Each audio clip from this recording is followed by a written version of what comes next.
Hi everyone, this is Meerab Zeeshan. दोस्तों, यकीनन आप सब बिल्कुल ठीक होंगे। और आज जो हमारा जब प्रोग्राम हुआ दोपहर में लाइव, तो उसमें कामरान अकमल साहब भी मौजूद थे। और कामरान अकमल जो है वो डेफिनेटली पाकिस्तान क्रिकेट का एक बहुत बड़ा नाम है और आप सब लोग उन्हें जानते ही हैं।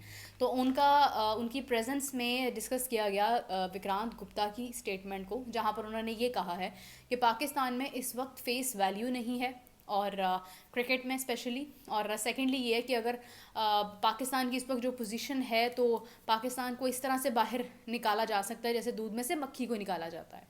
अब देखें, बहुत ही सख्त अल्फाज का चुनाव करते हुए उन्होंने बात की है। इस बात के दो पहलू हैं। नंबर वन, मैं बात करना चाहूँगी फेस वैल्यू के ऊपर। उन्होंने कहा कि पाकिस्तान की क्रिकेट में अब वो नाम नहीं है जो पहले थे। देखिए, इसमें कोई नई बात नहीं है, ये तो पाकिस्तान में बैठे लोग भी ये बात कर रहे हैं। अगर आप देखें, बहुत सारे लोग ये बात करते हैं कि आज हमारे पास शुएब अख्तर जैसा कोई प्लेयर नहीं है, हमारे पास वसीम अकरम जैसा कोई प्लेयर नहीं है, इमरान खान जैसा कोई प्लेयर नहीं है, हमारे पास आज सकलैन मुश्ताक, या अगर आप देखते हैं बहुत सारे ऐसे क्रिकेट में हमारे नाम थे स्पेशली जो कि आज नहीं है। इनफैक्ट कामरान अकमल, उमर अकमल हिमसेल्फ, हम उनको शामिल नहीं कर पाते हैं। हमारे पास आज कोई मिडिल ऑर्डर बैट्समैन नहीं है, हमारे पास आज कोई ऐसा बॉलर नहीं है जिसका एक रोब हो, जब वो बॉलिंग करने के लिए मैदान में उतरे तो सामने वाला बैट्समैन परेशान हो जाए। पाकिस्तान के हवाले से ऐसी बहुत सारी डिस्कशन हुई है, लेकिन प्रॉब्लम यहाँ पर आती है जब आप देखते हैं कि ये चीज़ कोई और बोल रहा है, पाकिस्तान से बाहर से बोल रहा है, तो फिर आपको बुरा लगता है। क्योंकि जब आप अपने घर की बुराई खुद कर रहे होते हैं ना, तो आपको इतना फील नहीं होता, लेकिन जब घर से बाहर का शख्स कोई बात करता है ना, तो फिर आपको बहुत बुरा लगता है।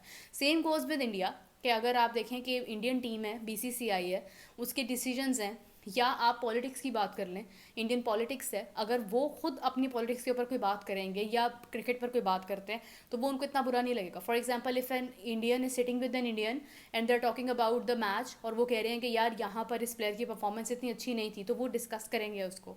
लेकिन अगर कोई बाहर का बंदा उठकर वैसे ही अल्फाज बोलेगा या कुछ बुरा भला बोलेगा, तो उसके बारे में वो बर्दाश्त नहीं करेंगे। यही चीज़ यहाँ पर हुई। लेकिन थोड़ा सा ज़रा नर्व्स को होल्ड करते हुए ये देखना चाहिए कि विक्रांत गुप्ता की बात गलत नहीं है। हमने खुद अपने बहुत सारे खिलाड़ियों के जो नाम बन रहे थे, हमने उनको स्नब कर दिया है। हमने बाबर आजम को कैप्टेंसी देकर बाबर आजम से बहुत ज़्यादा एक्सपेक्टेशंस हाई करके अपनी क्रिकेट का भी नुकसान किया है। हमने शाहीन से कैप्टेंसी छीन कर हमने शाहीन का वो एक जो उसका मुकाम था, उसका एक कैलिपर था, वो कहीं ना कहीं लॉस्ट हुआ। नसीम शाह इंजरी का शिकार हुए, मेडिकल पैनल ने हेल्प की, उन्होंने बाहर जाकर अपना रिहैब करवाया, हर तरह से उन्होंने खुद को ठीक करने की कोशिश की। ठीक है, मतलब अभी भी स्टिल मैं देख रही हूँ कि नसीम शाह की वो फॉर्म नहीं है। इंजरीज हो जाती हैं, but what next you have. अगर नसीम शाह इंजर्ड थे तो हमारे पास 2023 के वर्ल्ड कप में कोई और ऐसा बॉलर नहीं था जो उनकी स्पेस को फिल कर सकता, शाहीन का साथ दे सकता। हारिस रऊफ की अगर हम बात करते हैं, हारिस रऊफ बहुत शानदार कमबैक है उनका, बाउंस बैक कर चुके हुए हैं, लेकिन फिर भी हारिस रऊफ एक ऐसे लम्हे से गुजरे हैं जहाँ पर उनको इतने रन्स पड़ चुके हैं कि मतलब एक रिकॉर्ड कायम हो गया था। पिछले दिनों मैं देख रही थी कि हारिस रऊफ को सबसे ज़्यादा रन्स पड़ चुके हैं। तो इसी तरह से हमारे पास वाकई में वो फेसेस नहीं है, वो कैलिबर नहीं है, वो चीज़ नहीं है पाकिस्तान क्रिकेट में जो कभी होती थी।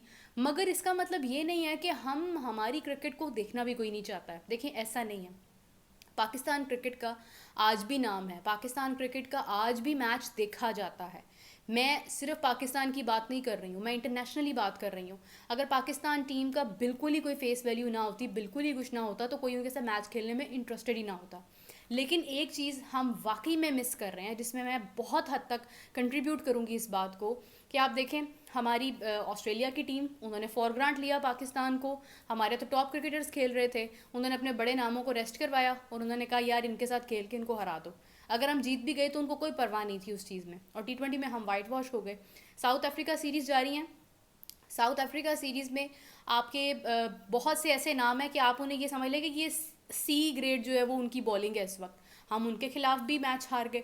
फिर आप न्यूजीलैंड की बात करें, आप देखें कि बैकग्राउंड में न्यूजीलैंड की तीसरे दर्जे की टीम पाकिस्तान में आके पाकिस्तान के मैदानों में उन्हें हरा गई।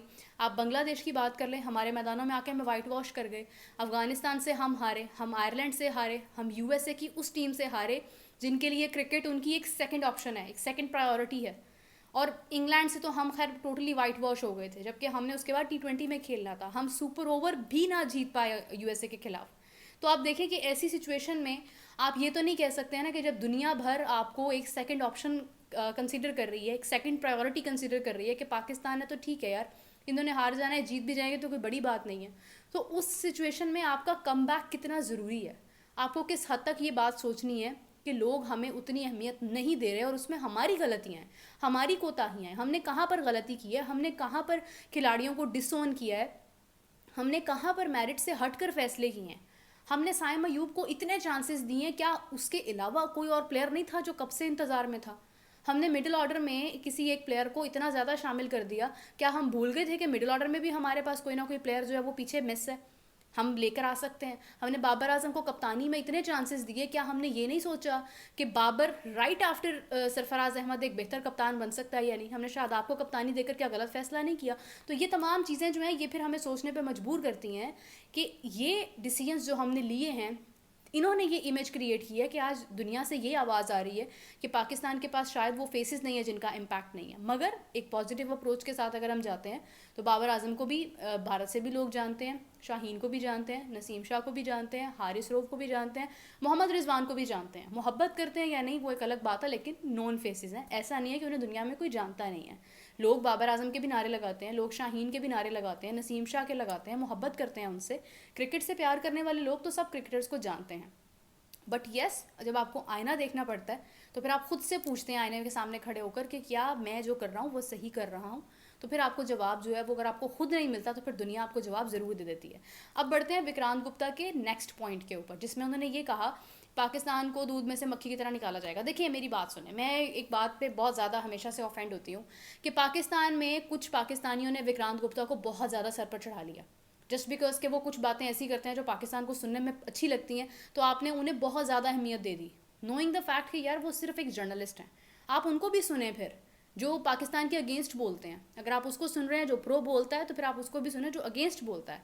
और अगर विक्रांत गुप्ता आपको उस वक्त अच्छा लगता था जब वो पाकिस्तान के हक में बोलता था, तो फिर विक्रांत गुप्ता आपको आज भी अच्छा लगना चाहिए जब वो पाकिस्तान के अगेंस्ट बोल रहा है।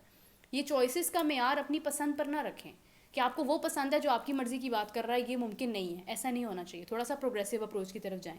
बहरहाल विक्रांत गुप्ता ने जो दूसरी बात कही, वो एक सहाफ़ी हैं, एक सीनियर सहाफ़ी हैं, और उनको ज़ेब नहीं देता कि वो ऐसे अल्फाज बोलें। अगर पाकिस्तान में भी कोई सहाफ़ी ऐसी बात करता है, इवन कि मेरे शो में अगर कोई ऐसी बात करता है, मैं उसको फौरी तौर पर स्नब करती हूँ कि आप अल्फाज का चुनाव बेहतर करें, या मैं उनको उसका आंसर करती हूँ, मैं काउंटर करती हूँ। तो मैं यही बात करूँगी कि किसी भी कंट्री के लिए, और यही बात कामरान अकमल साहब ने भी की, कि किसी भी कंट्री के लिए ऐसे अल्फाज अदा करना जो सुनने में नामुनासिब हों, जो बोलने में नामुनासिब हों, इंतहाई गलत है, इंतहाई गलत है। और इस चीज़ को सोचने की ज़रूरत है कि एक सहाफ़ी को क्या ये ज़ेब देता है कि वो किसी भी मुल्क के बारे में ऐसे अल्फाज बोले जो मतलब सुनते हुए आपको हर्ट हो, आपको बुरा लगे कि यार आपको इतना नीचे गिराया जा रहा है, नोइंग द फैक्ट कि आपको पाकिस्तान से, पाकिस्तान में ही बहुत दुश्मन है आपके। लेकिन क्रिकेट की जब बात आती है तो क्रिकेट जोड़ने का नाम है एक दूसरे के साथ। ऑलरेडी हाइब्रिड पर जा रहा है, मतलब पाकिस्तान इंडिया में अगर क्रिकेट ख़त्म हो जाती है, मेरे लिए पर्सनली मैं सोचूंगी कि एक इंटरेस्ट का बहुत बड़ा फैक्टर लॉस्ट हो जाता है यहाँ पर। तो विक्रांत गुप्ता को भी सोचना चाहिए कि व्यूज़ के चक्कर में या रेटिंग के चक्कर में इतना ज़्यादा मत गुस्सा उगलें कि उसका रिस्पॉन्स भी आपको नफ़रत से आए। दूसरी बात यह है कि आपकी अपनी एथिकल अप्रोच पर सवाल उठे। आप एक प्रोफेशनल हैं and a professional should always focus on professionalism. मैं भी तनकीद करती हूँ, मैं भी बहुत बुरा बोल जाती हूँ, मगर मैंने कभी गलत अल्फाज का चुनाव नहीं किया, मैंने कभी ऐसे वर्ड्स नहीं बोले जो बिलो द बेल्ट हों, मैंने कभी किसी को डिस्ग्रेस करने की कोशिश नहीं की है। In fact I was talking a lot about Bangladesh when Bangladesh and India were playing, तो मैंने उससे बांग्लादेश के बारे में भी बहुत बात की, मगर मैंने मजाक में जो भी बात की हो, मैंने कोई बात उनको ऐसे उनके बारे में नहीं की है जिससे वो सुने और वो बहुत हर्ट हों। Even about Afghanistan, even about Pakistan. तो आपको ये सोचना चाहिए कि आप बोलते हुए इतना बोलें कि जो किसी को सुनने में किसी की दिल आज़ारी ना हो जाए। और पाकिस्तान में से भी जर्नलिस्ट जो बहुत गुस्सा उगल रहे हैं, मैं उनको भी ये कहना चाहूँगी कि काइंडली आप अगर मोहब्बत फैलाएंगे तो आपको रिस्पॉन्स में मोहब्बत मिलेगी, अगर आप नफ़रत फैलाएंगे तो रिस्पॉन्स में नफ़रत मिलेगी। तो खैर, आप इस बारे में क्या सोचते हैं अनबाइस्ड होके बताइएगा ज़रूर। एक बार सोचिएगा कि क्या इस किस्म के अल्फाज कहना बेहतर है, और अगर कहा जा रहा है तो फिर उसकी वजह क्या है, इतनी नफ़रत क्यों?